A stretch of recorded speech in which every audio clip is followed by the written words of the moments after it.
E no nosso semanário de hoje, queremos mostrar para vocês que a nossa igreja também incentiva o esporte. Conheça o nosso Jiu-Jitsu com Cristo, com o professor Joab Nunes. Inscrições abertas para todas as idades.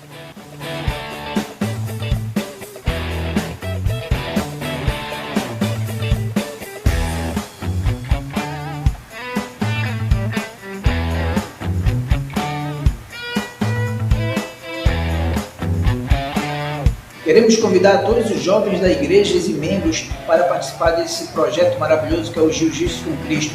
E você é nosso convidado. As nossas aulas, elas são às segundas e quartas-feiras, às 19 horas. Todos estão convidados para participar.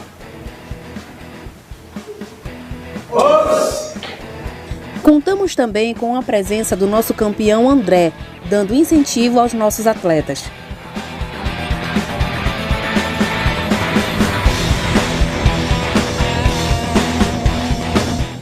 Podemos profetizar isso, que esse lugar aqui vai ser grande, esse lugar vai ser cheio de alunos, esse lugar, Senhor, será transformado, principalmente, Senhor, pelo poder da Tua Palavra, porque o nosso objetivo principal, Senhor, é utilizar o esporte, Senhor, para uma atividade, Deus, física, um aperfeiçoamento, Senhor amado, de vidas, transformação de vidas e, acima de tudo, Senhor, fazer com que a Tua Palavra também alcance muitas pessoas.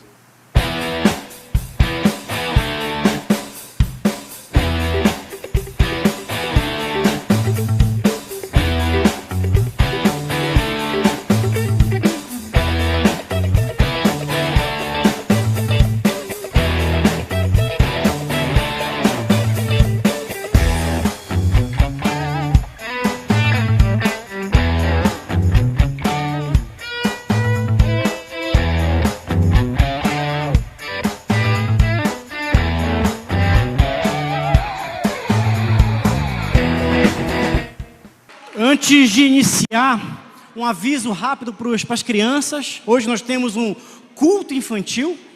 Um aviso também para os adolescentes, também há um culto especial para os adolescentes. Quero saudar a todos enquanto as crianças e os adolescentes vão para o espaço deles, ali no anexo, no prédio anexo. Quero saudar você com a graça e a paz do nosso Senhor Jesus Cristo. Saudar você que nos acompanha na TV aberta, pelas mídias sociais e pelo YouTube. Esta aqui é a Igreja Primeiro Amor, é uma igreja de fé reformada, que está localizada aqui em Belém do Pará, aqui em São Brás, em Belém do Pará, e essa igreja não tem se privado de adorar ao Senhor, de louvar ao Senhor, de ministrar sobre a palavra de Deus e se colocar como atalaia, como sentinela da palavra do Senhor em nossa nação. Hoje à noite eu pretendo fazer com vocês uma reflexão sobre o dever do cristão na sociedade. Para isso eu vou fazer uso de um texto que eu li há alguns anos atrás, e esse texto me impactou muito fortemente e me fez reconsiderar o nosso papel como igreja de Cristo e como cristãos na sociedade. Eu queria te convidar a abrir a palavra no livro do profeta Ezequiel, capítulo 22, versículo 30. Enquanto você ouve a palavra, nós vamos agora um pouco aquietar para ouvir aquilo que o Espírito Santo tem a nos falar nessa noite. E a minha oração nessa noite é que o mesmo Espírito que estava aqui em adoração também seja um Espírito de aprendizado e de ensinamento da palavra. Que o nosso coração possa estar aberto e que nós possamos realmente ouvir aquilo que o Espírito Santo tem a nos falar nessa noite. Em Ezequiel capítulo 22, versículo 20, você pode acompanhar também aqui no telão, diz o seguinte: busquei entre eles um homem que tapasse o muro e se colocasse na brecha perante mim, a favor desta terra, para que eu não a destruísse, mas a ninguém achei. Vamos ler novamente? Busquei entre eles um homem que tapasse o muro e se colocasse na brecha perante mim, a favor desta terra, para que eu não a destruísse, mas a ninguém achei. Pode sentar, querido. Nos últimos anos, com tudo que nós temos observado em nível da sociedade brasileira, vem emergindo à tona a pergunta se a Igreja de Cristo ela tem alguma responsabilidade nos rumos da sociedade. Será que nós, como igreja, como corpo de Cristo, temos alguma responsabilidade no rumo da sociedade? Quando nós aceitamos a Jesus como Senhor e Salvador da nossa vida, será que nós atingimos ali a meta mais importante, a plenitude? Ou será que ainda tem algo mais que a Igreja de Cristo tem a fazer, ou tem como objetivo, ou tem negligenciado? Sobre isso, cabe uma pergunta: de que forma nós temos ensinado a palavra de Deus? De que forma nós temos compartilhado a palavra de Deus? Na sua completude, de forma sistêmica, plena, integral, ou nós estamos lendo a Bíblia, ensinando a Bíblia de forma fragmentada e não na sua completude? Nós aprendemos que a Bíblia, ou da forma como nós entendemos, né, ela é muito mais do que um manual de fé e conduta individual. Quando nós começamos a estudar sobre cosmovisão bíblica, nós entendemos que a Bíblia, além de ser um manual de fé e conduta individual, também é um manual para a construção de nações felizes, justas, pacíficas e prósperas. E a pergunta que vem daí é: será que nós estamos realmente falando a respeito de alguns temas que são de natureza pública a partir de um olhar bíblico? Listei alguns aqui. Será que nós temos falado e ministrado sobre como é que a Bíblia ensina que o cristão deve se comportar a respeito da educação, da arte, da música, dos negócios, da liderança, sobre trabalho, ou Estado, ou ação social, ou sobre política? Bom, nessa perspectiva, quando nós começamos a estudar sobre cosmovisão bíblica, nós aprendemos que nós somos chamados para uma redenção pessoal.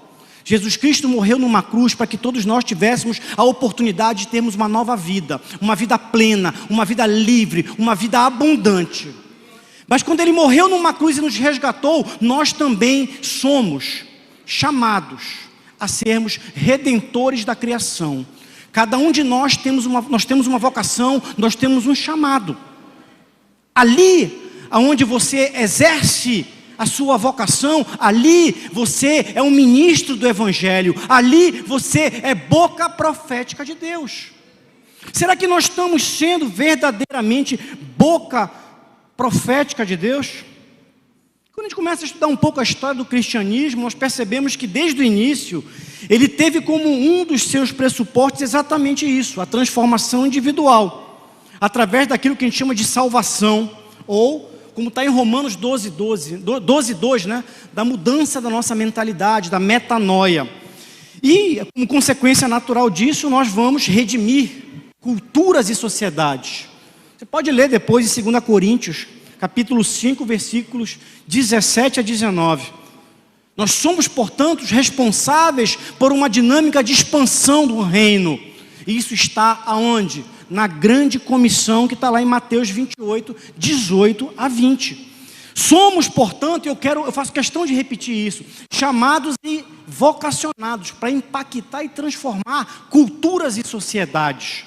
Nós, através da cosmovisão bíblica, precisamos moldar, por meio da nossa ética cristã, da nossa moralidade cristã, a sociedade.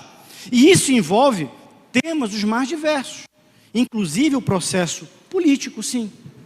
Se nós entendemos a política como um processo de intervenção na sociedade, nós precisamos, a partir da cosmovisão bíblica, intervir na sociedade. Nós somos, portanto, chamados a restaurar famílias, comunidades, escolas, universidades, empresas, bairros, cidades e nações. Nós somos chamados, portanto, a sermos redentores da sociedade. Cabe uma pergunta: qual é a sua área de influência? Qual é a sua vocação? Qual é o seu chamado? Será que você tem exercido influência? Será que você tem sido boca profética de Deus? Será que você tem sido atalaia do Evangelho? Ou um sentinela na muralha em defesa da nossa crença, da nossa fé e dos nossos valores? Será que nesse país de maioria cristã, os cristãos estão efetivamente influenciando a sociedade? Será que estamos verdadeiramente contribuindo para a implantação do reino de Deus? Será que verdadeiramente nós entendemos o significado do venha o teu reino, faça aqui na terra a sua vontade como é feita no céu? Conforme Romanos 14, 17, o reino de Deus não é comida nem bebida, mas justiça e paz e alegria no Espírito Santo, é o Shalom de Deus. Será que você tem sido instrumento de alegria, paz e justiça de Deus? Essa é a reflexão que eu quero compartilhar com vocês nessa noite. Por isso eu peguei esse trecho que está dentro de um contexto. Se você na sua casa depois, e por questão de tempo nós não vamos ter condições de ler o capítulo inteiro, mas eu te faço um convite. Leia o capítulo todo do livro do profeta Ezequiel, capítulo 22, que você vai entender que ali há uma boca profética que está exortando uma comunidade de fé. Essa comunidade de fé, em vez de discipular, em vez de ensinar, em vez de influenciar uma sociedade, estava sendo amoldada a essa sociedade, estava sendo ensinada por essa sociedade, estava sendo discipulada por essa sociedade. A sua mentalidade estava sendo, portanto, corrompida por essa sociedade. Eu já falei em algumas outras ministrações que eu fiz aqui, uma frase que eu gosto muito de citar, porque eu acho que essa frase é muito pertinente, sobretudo para os dias atuais. A igreja que não discipula a sociedade, acaba discipulada pela sociedade. Será que nós estamos, como igreja de Cristo, verdadeiramente influenciando e discipulando a sociedade? Ou será que nós estamos sendo discipulados por essa sociedade? Ezequiel foi boca profética de Deus. E havia um contexto. Naquele momento, os judeus, a nação, na verdade, inicial de Israel havia sido dividida, existia dois reinos. Com a morte de Salomão, passou a existir o reino de Israel e o reino de Judá. O reino de Israel já havia sido destruído e invadido pelos assírios. E os israelitas que moravam no reino de Israel se amoldaram completamente aos padrões da sociedade assíria. Ao ponto de, no tempo de Cristo, por exemplo, os samaritanos, que eram remanescentes, judeus remanescentes da nação de Israel, eles eram muito mal vistos pelos judeus, porque eles já exercitavam elementos de sincretismo religioso, por exemplo. Mas o reino de Judá ainda permanecia de pé, e Nabucodonosor invade o reino de Judá, e leva consigo milhares de judeus para a Babilônia. Os principais líderes sacerdotes do reino de Judá foram levados para a Babilônia. E em vez de moldarem a Babilônia, em vez de influenciarem a Babilônia, esses líderes estavam sendo convertidos à religião da Babilônia, às crenças da Babilônia, aos costumes da Babilônia, estavam se amoldando à Babilônia. É nesse momento, portanto, que o Senhor levanta o Ezequiel, o profeta Ezequiel, como voz profética. E se você ler todo o livro do profeta Ezequiel, você vai ver diversas profecias. Naquele momento, de uma boca profética que se levantou, estava exortando os israelitas sobre a necessidade de uma mudança de comportamento, de atitude. E é isso que nós estamos lendo aqui, portanto, no capítulo 22. Ezequiel foi levantado como um atalaia de Deus. Ezequiel foi levantado como um sentinela na muralha, para defender a nação de Israel. Será que nós estamos sendo sentinelas na muralhas? Ou boca profética, ou atalaias de Cristo? E eu anotei aqui, né? Afinal, a Babilônia destruirá Jerusalém? Ou Jerusalém resistirá? Você vai ler que, infelizmente, Jerusalém foi destruída Porque a nação de Israel não deu ouvidos à boca profética de Deus. Nós podemos fazer essa pergunta nos dias de hoje.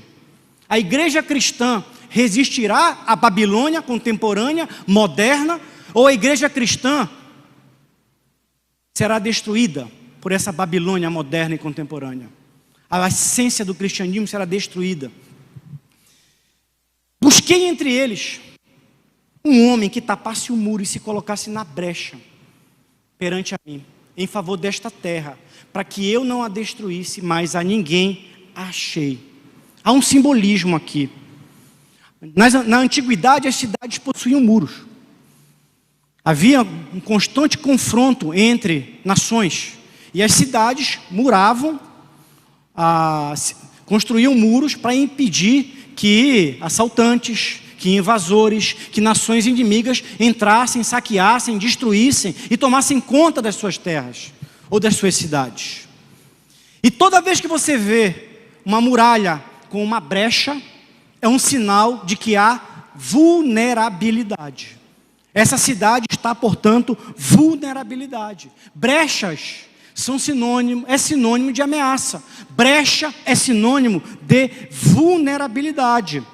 O que é impressionante quando a gente lê o capítulo 22 do livro do profeta Ezequiel é o enorme paralelismo que nós podemos fazer com o que nós estamos vivenciando atualmente na nação brasileira. Quando você lê na sua casa com calma, você vai refletir sobre o que eu estou dizendo. Assim como os profetas diversas vezes se levantaram, e assim como Ezequiel diversas vezes profetizou, alertou, admoestou a nação de Israel naquele momento, a igreja de Cristo vem sendo alertada, vem sendo admoestada sobre a necessidade de um reposicionamento. Sobre a necessidade de um reposicionamento. Mas, apesar de todas as vozes proféticas que se levantaram naquele momento, e em tempos mais recentes, raros são os homens, as mulheres, os jovens que dizem: eis-me aqui, Senhor, usa-me a mim para tampar essa brecha. Eu quero ser instrumento teu para tampar essa brecha. Quantos de nós verdadeiramente entendemos o chamado profético que está sendo feito à igreja de Cristo nos últimos tempos? Ou será que nós estamos nos acomodando a vir para um culto religioso num dia de domingo, para tentar recarregar a energia ao longo da semana, sem entender que nós estamos sendo, pelo Espírito Santo, constrangidos a termos uma mudança de atitude? Como eu falei anteriormente, existe um manual para a construção de nações felizes, justas, pacíficas e prósperas. Esse manual está aqui. Esse manual está na mão de muitos de vocês. Esse manual está no celular de vocês. Mas será que esse manual está verdadeiramente aqui? Será que esse manual está verdadeiramente aqui? Será que esse manual tem produzido mudança? Nós estamos aqui para sermos apóstolos, embaixadores, transformadores de cultura. Você já entendeu que você é um transformador de cultura? Que você é um apóstolo de Cristo? Que você é um embaixador de Cristo? Em uma ministração que eu fiz há algum tempo atrás, nesta igreja, eu falei sobre o significado da palavra igreja. No original, eclésia, grego, não era uma palavra religiosa, era uma palavra de origem política das polis gregas. Era uma assembleia pública que decidia e que deliberava sobre os rumos da sociedade. Será que você está sendo verdadeiramente a eclésia de Cristo, chamado para fora, vocacionado para impactar e transformar a cultura, a sociedade da sua nação? Entendam que a nossa fé é celebrada todo domingo, ou todo culto, ou todo serviço religioso que você frequenta ao longo da semana. Seja na reunião de oração, seja no discipulado, seja no culto dos adolescentes, dos jovens, no chá e palavra. Mas a nossa fé possui um caráter pessoal. Mas apesar de possuir um caráter pessoal, porque você é convidado individualmente por Jesus a fazer parte do reino de Deus. Jesus bateu individualmente na porta de cada um de nós e nos fez um convite. E nós aceitamos esse convite. Nós entendemos que não há outro caminho, Ele é o caminho, Ele é a verdade, Ele é a vida. E ninguém vai ao Pai a não ser através dEle. Mas essa fé que possui um caráter pessoal, individual, ela é celebrada nos domingos ou nas cerimônias públicas que nós fazemos nas igrejas, mas ela é manifesta todos os dias com aquilo que nós fazemos na sociedade, através dos nossos atos, através das nossas ações. Você tem gerado impacto no seu dia a dia? O que a sua fé tem gerado de impacto nos relacionamentos do seu cotidiano, do seu dia a dia? Naquele momento, naquela ocasião que nós acabamos de ler, e quando Ezequiel fala, o Senhor estava procurando alguém que influenciasse, que impactasse, que refletisse o caráter de Deus, que refletisse a ética de Deus, que refletisse a moralidade de Deus, que se colocasse na brecha. Os judeus, ao invés, como eu já disse, de transformar a cultura da Babilônia, estavam sendo discipulados pela Babilônia. E nós vemos que nesse processo de discipulamento que acontecia sobre a comunidade de fé naquele momento, e que acontece também em nossa comunidade de fé nos dias de hoje, 4 instituições fundamentais que conformam uma sociedade estavam sendo corrompidas: os indivíduos, as famílias, o próprio Estado, o governo e a eclésia, a igreja. Quando nós fazemos um paralelo, e é possível fazer um paralelo com o que está acontecendo em nível de Brasil hoje, é assustador e é um alerta à Igreja de Cristo contemporânea. Eu queria pedir para projetar Ezequiel 22, 29. E agora nós vamos ver como é que cada uma dessas instituições estava sendo corrompida. Havia uma corrupção generalizada. Os judeus haviam sido, portanto, amoldados ao padrão da ética babilônica, ao padrão da cultura babilônica, ao padrão da religiosidade babilônica. As famílias estavam sendo destruídas, os indivíduos estavam destruindo a sociedade, estavam sendo corrompidos. A sua ética e a sua moralidade estava sendo permissiva. E ali Ezequiel, como voz profética, diz: contra o povo desta terra praticam extorsão, andam roubando, fazem violência ao aflito e ao necessitado, e ao estrangeiro oprimem sem razão.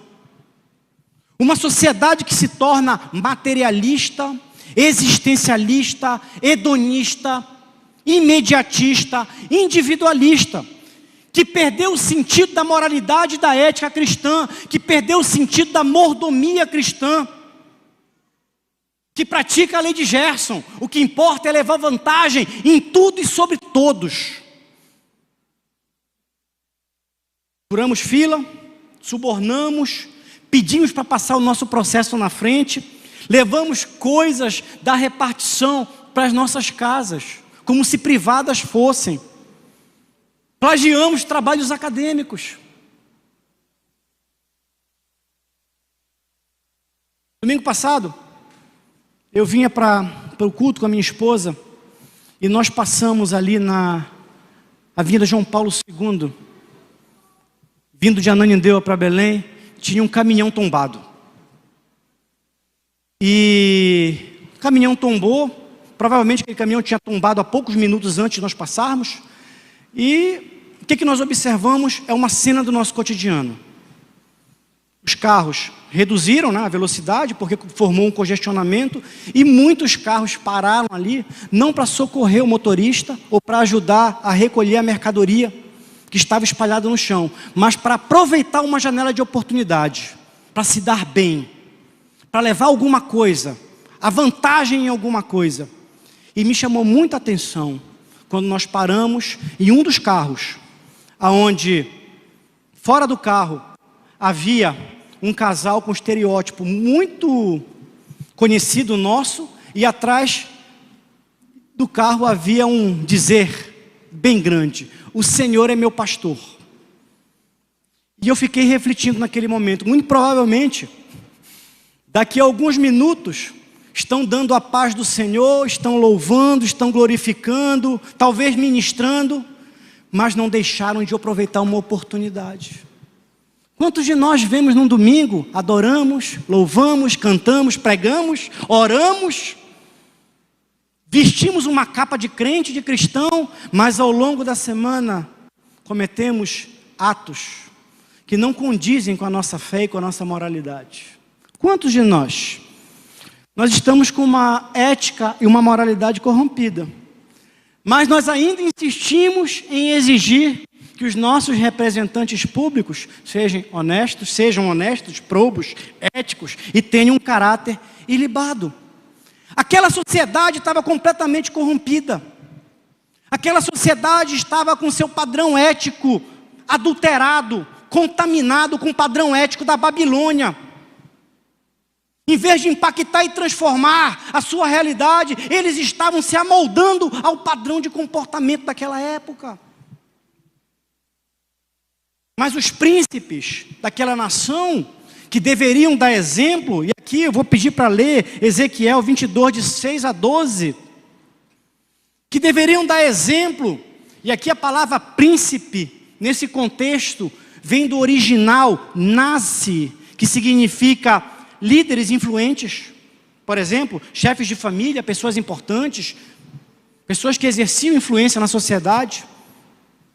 Esses que deveriam, portanto, dar influência, não davam influência. E vamos ver o que o Ezequiel estava dizendo aqui. Eis que os príncipes de Israel, cada um segundo o seu poder, nada mais intentam, senão derramar sangue. No meio de ti, diz o profeta, para a nação de Israel na Babilônia, desprezam o pai e a mãe, praticam extorsões contra o estrangeiro e são injustos para com o órfão e a viúva. Desprezastes as minhas coisas santas e profanastes os meus sábados. Homens caluniadores se acham no meio de ti, para derramarem sangue. No meio de ti, comem carne sacrificada nos montes e cometem perversidade. No teu meio, descobrem a vergonha de seu pai e abusam da mulher no prazo da sua menstruação. Um comete abominação com a mãe do seu próximo, com a mulher do seu próximo. Outro contamina torpemente a sua nora. E outro humilha no meio de ti a sua irmã, filha do seu pai. No meio de ti, aceitam subornos para se derramar sangue. Usura e lucro tomaste, extorquindo. Exploraste o teu próximo com extorsão, mas de mim te esquecestes, diz o Senhor. É uma sociedade que pratica corrupção. E a gente aprende que só existe o corrupto porque é o corruptor, aquele que corrompe. São prestadores de serviço que enganam seus clientes, mentem, roubam, não cumprem o que foi acordado. São empresários que fraudam licitações e compras públicas. São pessoas influentes que apoiam corruptos, pois tem alguma coisa a ganhar ou alguma vantagem a levar. Há uma deturpação do padrão familiar bíblico. Estimula-se o incesto, estimula-se a pedofilia, estimula-se o poliamor, desonram os pais, desonram a família, profanam e corrompem aquilo que é santo, viram as costas para a ética, viram as costas para aquilo que é de Deus. São pessoas que até mesmo frequentam comunidades de fé, vão num culto dia de domingo, iam à sinagoga naquele momento, mas que realmente faziam isso como apenas um ato religioso. Cantam, louvam, oram, assumem cargos de liderança, mas ao longo da semana não tem pudor ou peso na consciência para praticar aquilo que não é correto, que não é ético ou não é justo.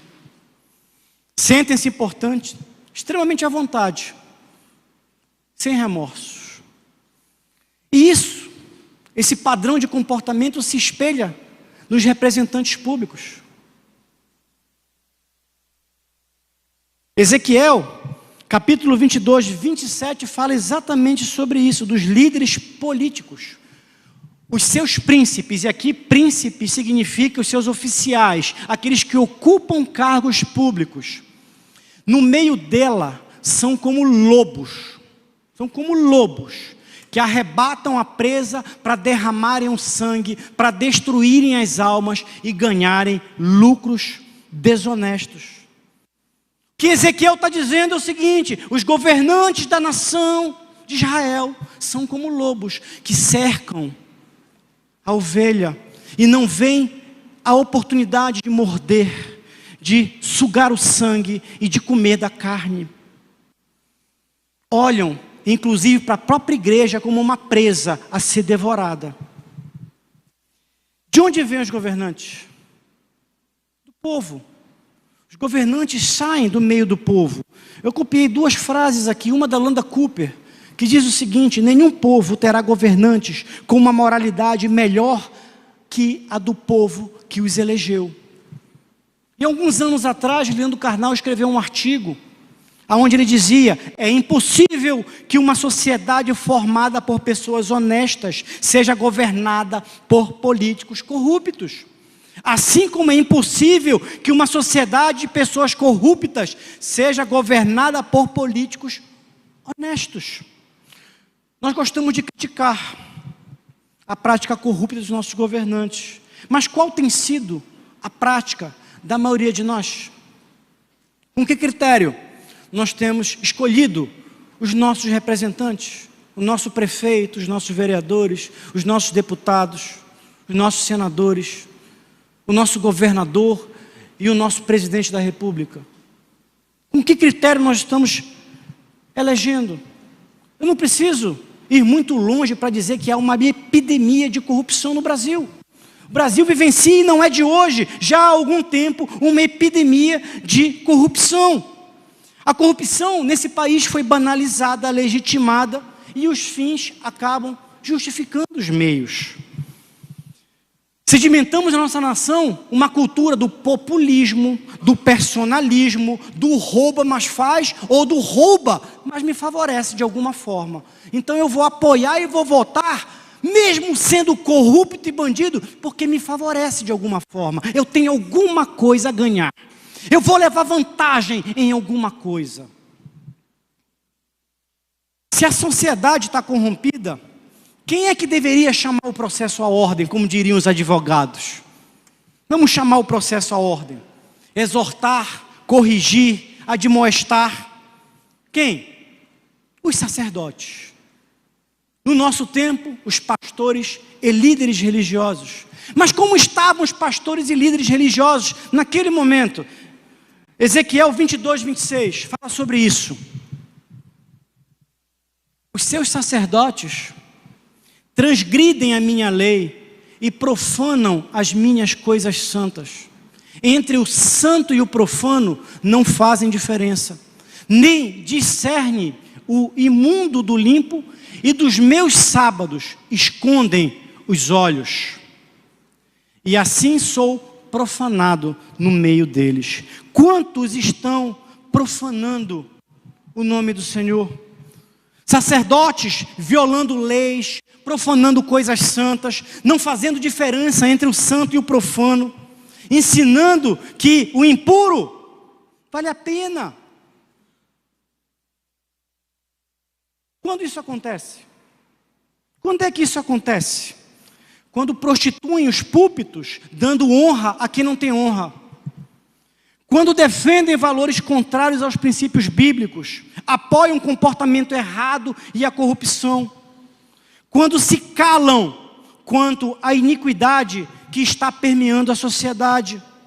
quando o púlpito não mais corrige, admoesta, exorta, constrange, quando não são mais boca profética de Deus. As mensagens que emanam do púlpito são mensagens desconectadas do seu contexto de sociedade, da sua realidade. A nação geme, mas os sermões falam de coisas desconectadas.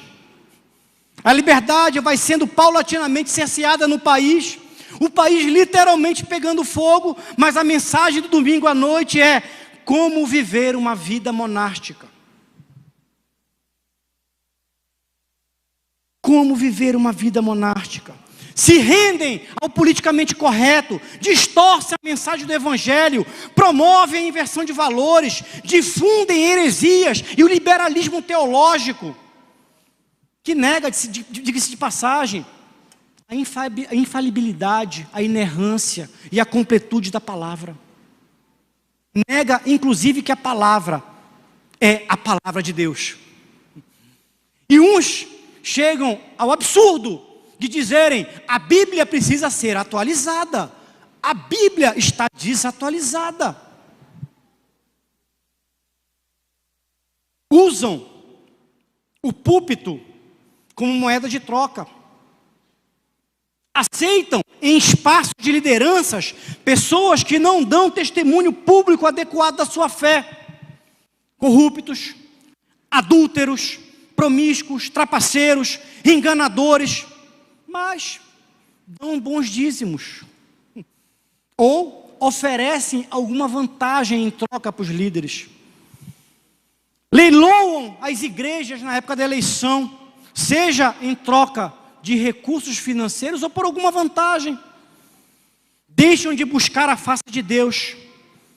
Sacerdotes que não frequentam mais o Santíssimo Lugar, que não conhecem mais Deus na sua intimidade, e que por isso deixam de ser instrumento de Deus. Agora, se os sacerdotes não agem mais como instrumento de Deus ou como boca profética de Deus, quem deveria exortar a comunidade de fé? Os profetas. Os profetas. Mas vamos ver no versículo 28 como é que estavam os profetas naquele momento. Os seus profetas lhe descobrem isto, lhes encobrem isto com cal, por visões falsas. Na minha versão diz: os seus profetas lhe encobrem isso por, a mesma versão, visões falsas, predizendo mentiras e dizendo: assim diz o Senhor, sem que o Senhor tenha falado. É uma igreja que se corrompeu, e aí quando eu falo igreja, não é templo, não é igreja nominal, é o corpo de Cristo. É uma igreja que se corrompeu totalmente, que ao invés de impactar e transformar a sociedade, passou a se amoldar aos padrões da sociedade. É uma igreja impregnada de lobos, de Jezabel e de Judas, que além de não estarem alinhados com aquilo que vem do alto, promovem dissensões, divisões, fragmentação, não ajuntam, dividem.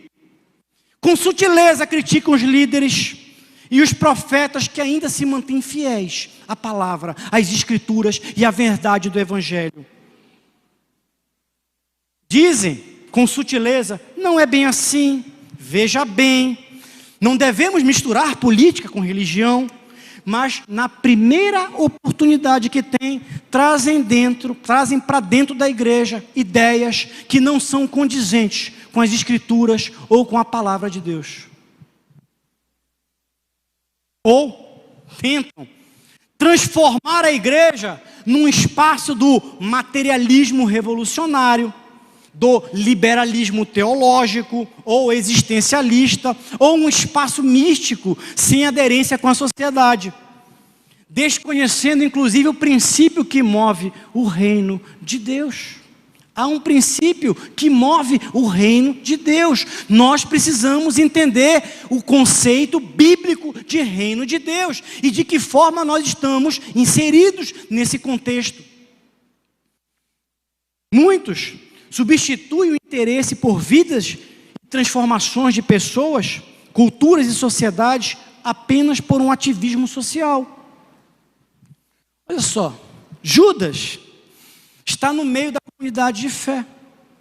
Judas era um dos 12. Andava,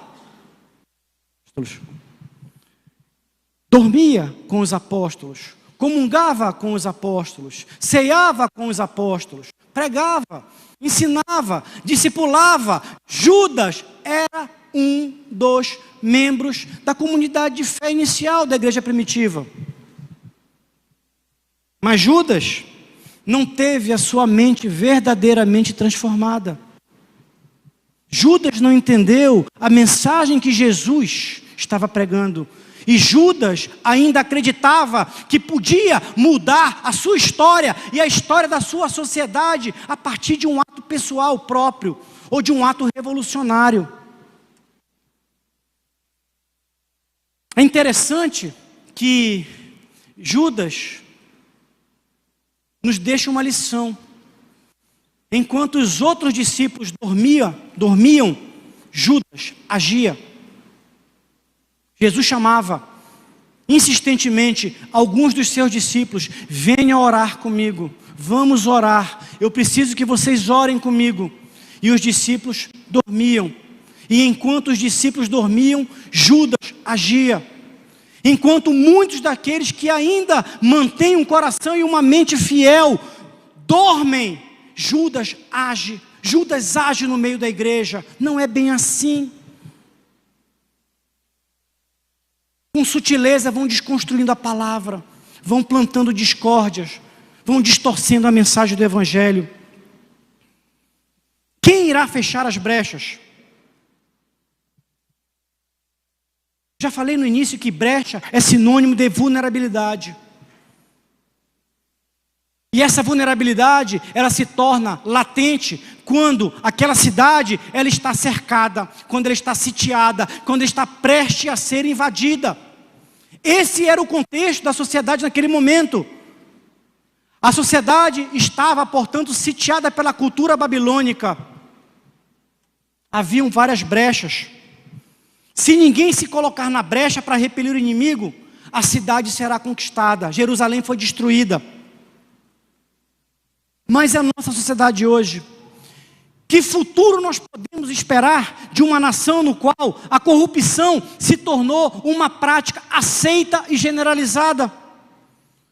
Na qual o Estado deixa de ser um instrumento da sociedade, mas a sociedade passa a ser serviçal de um Estado cada vez mais guloso, agigantado, ineficiente, burocrático e corrupto. Uma sociedade que pretende distribuir renda, mas não espera responsabilidade, esforço próprio, meritocracia. Cria-se uma armadilha da dependência perpétua. Isso não dialoga com a cosmovisão bíblica. Uma sociedade no qual a justiça se torna desacreditada e perde a sua imparcialidade.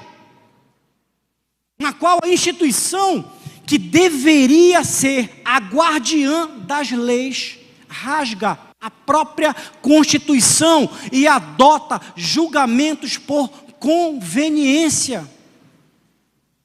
Dependendo de quem está sendo julgado, o julgamento é um ou é outro.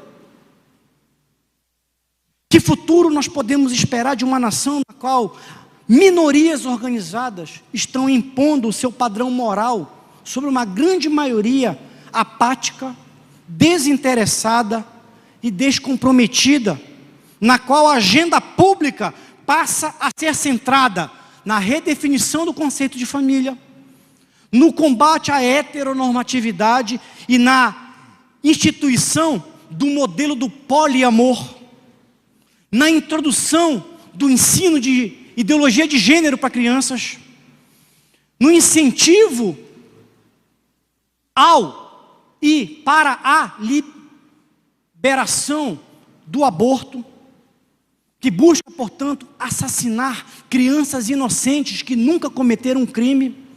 Dados do Ministério da Saúde já mostram que a cada ano acontecem entre 1 milhão e 1,5 milhão de abortos no Brasil.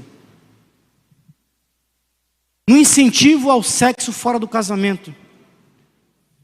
Que futuro nós podemos esperar de uma nação na qual a igreja, que nós consideramos a última muralha de proteção, não fecha as brechas? Quando Deus procura, portanto, um homem, Ele procura aqueles que têm convicção e coragem para assumir um posicionamento público dizendo: assim diz o Senhor. Assim diz o Senhor. A palavra do Senhor diz isso. Mas, se não há homens dispostos a isso, ou que se envergonham do Evangelho, não quero me indispor, ou que não querem assumir riscos, haverá consequências. Assim diz a voz profética do Senhor. A sociedade, portanto, sofre com a consequência da corrupção. Versículo 31 mostra exatamente isso que o profeta está dizendo. Eu vou ler o versículo 30, e em seguida eu engato no 31 para você entender a sequência. Busquei entre eles um homem que tapasse o muro e se colocasse na brecha perante mim, a favor desta terra, para que eu não a destruísse, mas a ninguém a achei. Após ele dizer: as famílias estão destruídas, os indivíduos estão corrompidos, a igreja está corrompida, os governantes estão corrompidos, eu procuro um homem. E o Senhor tem procurado homens, mulheres, jovens, adolescentes na nação brasileira, para que Ele não destrua a nação brasileira. Mas toda ação tem consequência. Versículo 31. Por isso eu derramei sobre eles a minha indignação, com o fogo do meu furor os consumi, fiz cair-lhes sobre a cabeça o castigo do seu procedimento, diz o Senhor Deus. Jerusalém caiu. A punição não veio somente para os ímpios ou corrompidos, a punição veio também para os omissos, para os cúmplices, para os passivos e para os covardes, que apesar de verem o que estavam acontecendo, não se posicionaram, não tomaram a atitude adequada, não disseram: basta. Liberdade vem com responsabilidade, escolhas geram consequências. Gálatas 6:7. Gálatas 6:7, por favor. Obrigado. Não vos enganeis, de Deus não se zomba, pois aquilo que o homem semear, isso também ceifará.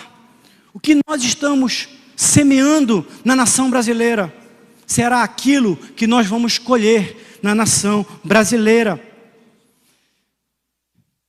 Há uma brecha, há uma voz profética, há uma exortação.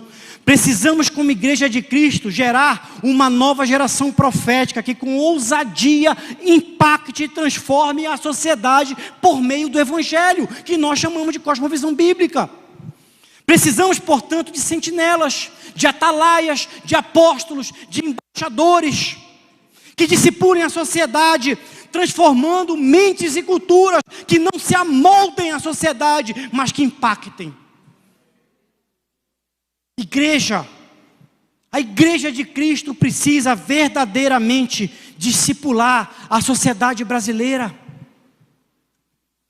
Hoje a igreja é constrangida pela voz profética do Espírito Santo para se colocar como um atalaia. Deus procura homens, mulheres, jovens, adolescentes que estejam dispostos a se colocar na brecha. Cabe uma pergunta: será que aqui nós temos homens e mulheres? Será que você que está assistindo pela televisão, pelo YouTube, pelas mídias sociais, será que você está disposto a dizer: eis-me aqui, Senhor, envia-me a mim, me usa como voz profética, como atalaia, como sentinela? Será que você se sente constrangido e admoestado para ser um instrumento de transformação da nossa sociedade? Que venha, que cultue, que adore, mas que no dia a dia exerça influência e se coloque dentro de um padrão ético, moral, bíblico, que diga: não, assim diz o Senhor. Será que aqui nós temos jornalistas, por exemplo, que ocupem espaços em meios de comunicação para divulgar a verdade? Professores que lutem contra o uso da educação como instrumento de manipulação ideológica? Estudantes que se posicionem com coragem nas escolas e universidades, se contrapondo a ideias, ideologias e teorias que vão de encontro à cosmovisão cristã? Assistentes sociais que atuem entendendo qual é o conceito de justiça social à luz da palavra de Deus? Médicos e psicólogos que atuem a partir de uma ética bíblica? Músicos, artistas, pintores, atores que ocupem espaços de influência nas artes e que divulguem o padrão de Deus? Advogados e juízes, chamados operadores do direito, que atuem com ética e justiça e tenham a coragem de propor leis que advoguem em favor do reino de Deus e daquilo que é justo e correto.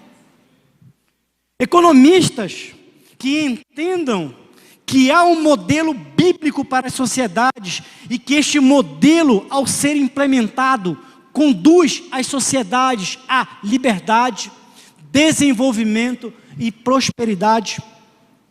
Empresários que atuem fazendo negócios à luz da palavra de Deus.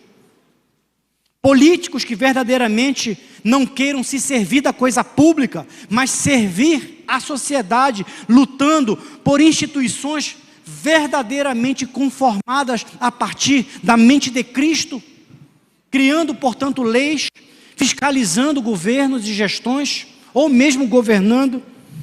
Pastores que tenham a coragem de usar o púlpito corretamente, que se posicionem de forma adequada e que não envergonhem a igreja e o evangelho.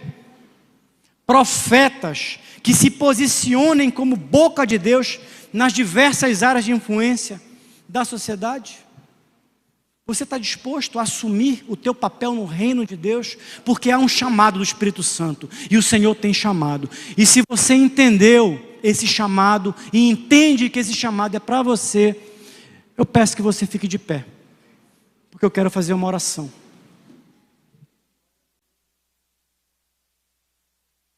Busquei entre eles um homem que tapasse o muro e se colocasse na brecha perante mim a favor desta terra, para que eu não a destruísse. O Brasil precisa de homens, de mulheres, de jovens, de adolescentes que se coloquem na brecha. Se você entende que você pode se colocar numa brecha específica na sua área de atuação, me acompanhe nessa oração. Eu quero orar por você agora.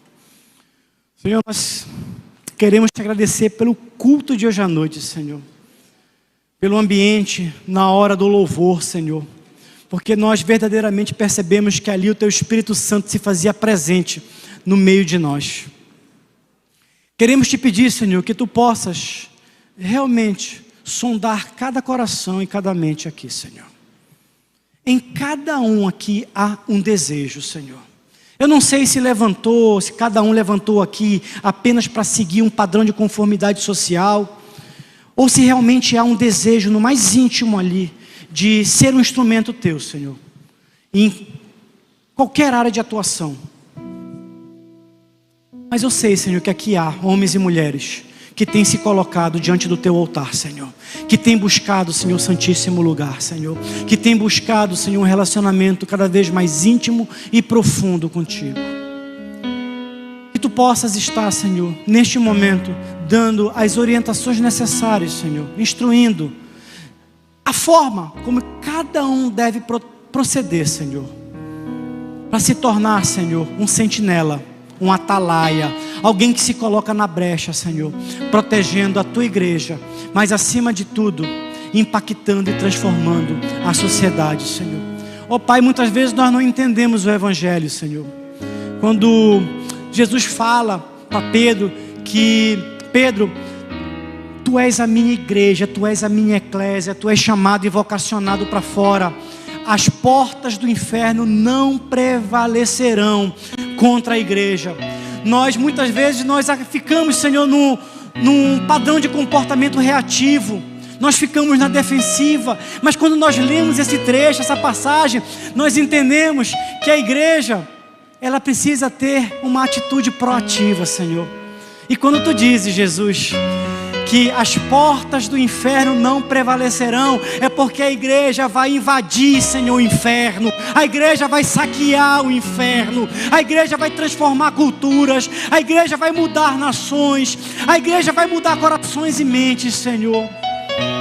E assim, Senhor, como diz em Mateus 6,10, será feito a Tua vontade, tanto no céu quanto na terra, quando nós entendermos isso, que assim nós implantaremos o reino de Deus, nós estaremos verdadeiramente cumprindo o chamado específico para cada um, Pai.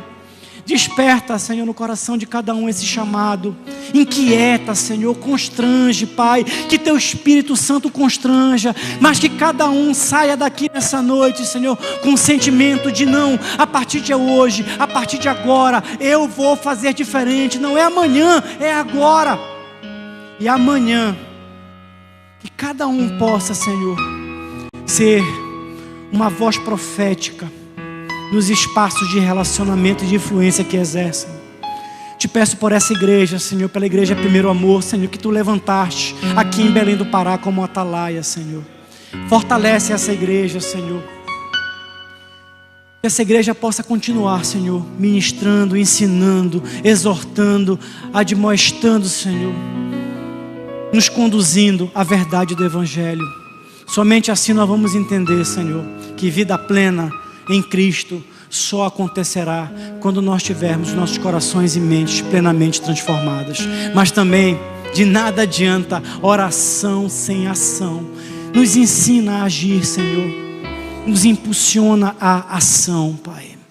Nos faz uma igreja em condições de mudar a realidade deste bairro, da nossa cidade Belém do Pará, do nosso estado do Pará, e que gere frutos também, impactando, Senhor, a nação brasileira. Essa é a oração que nós fazemos a Ti nesta noite, no nome santo de Jesus Cristo. Amém.